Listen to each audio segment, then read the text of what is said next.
Dan hari ini kita akan melanjutkan bahasan kita terkait suatu hadis alamatus sa'ah, di mana Nabi Muhammad sallallahu alaihi wasallam menggambarkan kondisi umat di akhir zaman, yang ternyata kondisi yang digambarkan itu sangatlah amat sesuai dengan kondisi kita hari ini. Rasulullah sallallahu alaihi wasallam bersabda, hampir-hampir bangsa-bangsa lain memperebutkan kalian umat Islam layaknya memperebutkan makanan yang berada di suatu mangkok. Seorang laki-laki bertanya, apakah kami waktu itu berjumlah sedikit? Nabi menjawab, bahkan jumlah kalian pada waktu itu sangat banyak, namun kalian seperti buih di genangan air. Sungguh Allah akan mencabut rasa takut musuh-musuh kepada kalian, dan Allah akan tanamkan ke dalam hati kalian penyakit al-wahan. Seseorang lalu bertanya, ya Rasulullah, apa itu al-wahan? Nabi menjawab, hubbud dunya wa karahiyatul maut, cinta dunia dan benci atau takut dengan kematian.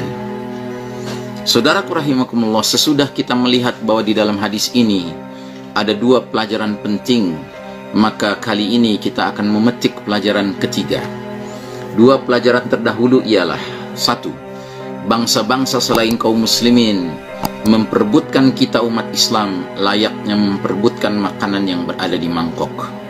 Dan hal ini bukan disebabkan karena jumlah kita yang sedikit, tidak.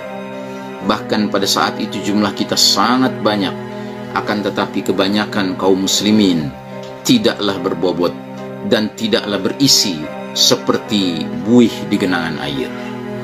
Buih itu tidak ada bobotnya dan tidak ada kontennya, tidak ada isinya.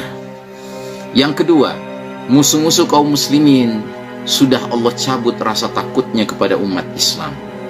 Karena kebanyakan kaum muslimin tidak berbobot dan tidak berisi, maka hilanglah kewibawaan mereka, sehingga musuh tidak lagi menghormati umat Islam, apalagi takut menghadapi umat Islam.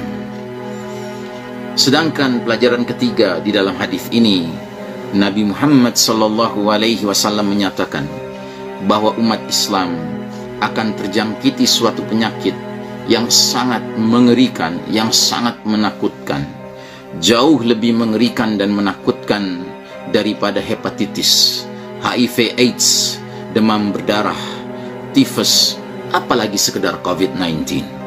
Penyakit itu bernama al-wahan. Sahabat langsung bertanya, wahai Rasulullah, apa itu al-wahan? Nabi kemudian menjawab, cinta dunia dan takut atau benci dengan kematian. Saudaraku rahimakumullah, Islam tidak melarang kita menyukai apa-apa yang ada di dunia ini.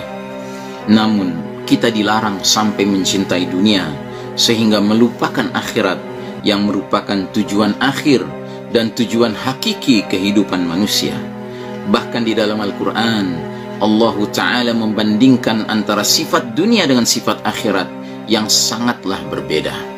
Allah Ta'ala berfirman dalam suratul Ankabut ayat 64, وَمَا هَذِهِ الْحَيَاةُ الدُّنْيَا إِلَّا لَهْوٌ وَلَعِبٌ وَإِنَّ الدَّارَ الْآخِرَةَ لَهِيَ الْحَيَوَانُ لَوْ كَانُوا يَعْلَمُونَ. Dan tiadalah kehidupan dunia ini melainkan senda gurau dan main-main, dan sesungguhnya akhirat itulah yang sebenarnya kehidupan, kalaulah mereka mengetahuinya. Jadi saudaraku rahimakumullah, jelas tegas Allah menggambarkan bahwa dunia ini suatu tempat ajang di mana manusia sibuk dengan berbagai permainan, sibuk dengan berbagai bentuk senda gurau. Tetapi kehidupan yang sebenarnya adalah di akhirat kelak nanti. Ketika seseorang sudah sampai di akhirat, dia hanya punya dua kemungkinan kehidupan yang sebenarnya. Kehidupan sebenarnya yang penuh dengan kebahagiaan, kesenangan, kesukacitaan yang tiada berakhir dan hakiki. Itulah kehidupan fil jannah. Nas'alullah dzalika, dan kita memohon kepada Allah yang demikian itu. Kita memohon kepada Allah kita semuanya dijadikan min ahlil jannah. Adapun yang satu lagi kehidupan sebenarnya adalah kehidupan dalam kesengsaraan, kedukaan, lara, nestapa yang tiada berakhir dan hakiki pula. Wa na'udzubillah min dzalik. Itulah kehidupan di dalam an-nar, di dalam api neraka yang menyala-nyala, tempat berkumpulnya iblis, dedengkot syaitan, dan hizbus syaitan, dan berbagai partai syaitan lainnya, pasukan syaitan lainnya.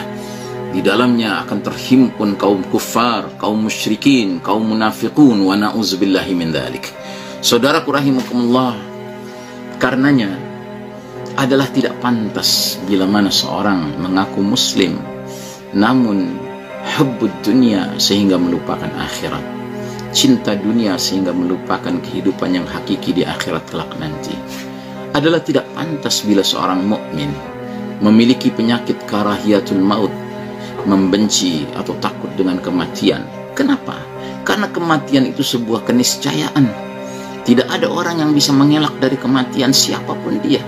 Hatta Fir'aun yang mengaku dirinya Rabb, Tuhan, dia akhirnya menemui kematiannya. Hatta Dajjal kelak nanti yang mengatakan ana rabbukum, akulah Rabb kalian, juga akan menghadapi kematian. Begitu pula semua kita manusia. Kita ini makhluk ciptaan Allah Ta'ala yang mempunyai expire date, batas akhir waktu hidup di dunia ini. Terbatas waktu kita, fana kehidupan kita di dunia ini. Karenanya bukanlah takut, bukanlah benci dengan kematian yang harus kita kembangkan dalam diri kita, tetapi kita harus mempersiapkan diri agar meraih sebaik-baiknya bentuk kematian, husnul khatimah. Itulah cita-cita setiap mukmin.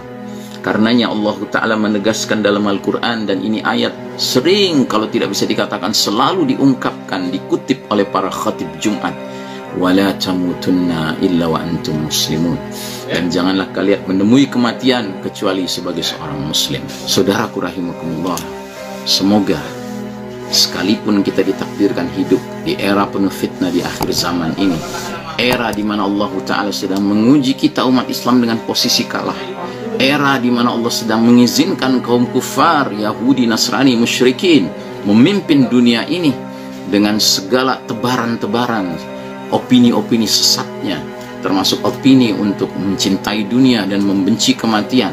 Semoga kita tidak tertular dengan penyakit mereka. Semoga kita tetap tegar menjadi mukmin yang justru hubbul akhirah, mencintai akhirat, dan bahkan hubbul maut fi sabilillah, cinta untuk mati di jalan Allah Ta'ala. Karena itulah asma amanina, cita-cita tertinggi seorang mukmin. Insyaallah Ta'ala.